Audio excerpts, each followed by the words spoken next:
ലോക ക്രിക്കറ്റിനെ ഞെട്ടിച്ചുകൊണ്ട് ബംഗ്ലാദേശ് ചരിത്രം രചിച്ചു.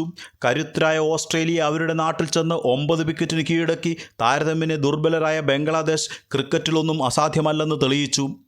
ഇന്ന് ജയിക്കാൻ ആവശ്യമായ 57 റൺസ് 1 വിക്കറ്റ് മാത്രം നഷ്ടമാക്കിയാണ് ബംഗ്ലാദേശ് സ്വന്തമാക്കിയത്. ടെസ്റ്റിൻ്റെ ആദ്യ ഇന്നിംഗ്സിൽ ഓസ്ട്രേലിയ വെറും 198 റൺസിൽ ഒതുക്കിയ ബംഗ്ലാ കടുവകൾ 426 റൺസ് നേടി 228 റൺസിൻ്റെ ലീഡ് സ്വന്തമാക്കി ടെസ്റ്റിൽ തുടക്കത്തിലെ ആധിപത്യം നേടിയിരുന്നു.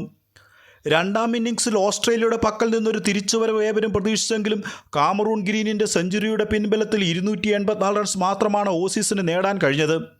ഒടുവിൽ ജയിക്കാൻ ആവശ്യമായ 57 റൺസ് 1 വിക്കറ്റ് മാത്രം നഷ്ടമാക്കി ബംഗ്ലാദേശ് സ്വന്തമാക്കുമ്പോൾ മൈറ്റി ഓസീസ് വലിയൊരു നാണക്കേടിലേക്ക് വീഴുകയായിരുന്നു. പരിശീലന മത്സരത്തിൽ വെറും 54 റൺസിന് ക്രിക്കറ്റ് ഓസ്ട്രേലിയൻ 11നോട് ഓൾ ഔട്ടായി ഇന്നിംഗ്സിന് തോൽവി വഴങ്ങിയ ബംഗ്ലാദേശ് ടീം ഇത്തരമൊരു വിജയം നേടുമെന്ന് കടുത്ത ബംഗ്ലാദേശ് ആരാധകർ പോലും കരുതി കാണില്ല. ഈ ടെസ്റ്റിൻ്റെ എല്ലാ സെഷനിലും ആധിപത്യം സ്ഥാപിച്ച ബംഗ്ലാദേശ് തങ്ങളുടെ ക്രിക്കറ്റ് ചരിത്രത്തിലെ തന്നെ ഏറ്റവും വലിയ നേട്ടമാണ് ഇന്ന് സ്വന്തമാക്കിയത്. ടെസ്റ്റിൻ്റെ ആദ്യ ഇന്നിംഗ്സിൽ 6ഉം രണ്ടാം ഇന്നിംഗ്സിൽ 3 വിക്കറ്റ് നേടുകയും ബാറ്റിങ്ങിൽ 92 പന്തിൽ 14 റൺസ് നേടി ടീമിനായി മികച്ച ബാറ്റിംഗ് പ്രകടനം നടത്തുകയും ചെയ്ത ഹസൻ മഹ്മൂദാണ് പ്ലെയർ ഓഫ് ദ മാച്ച്.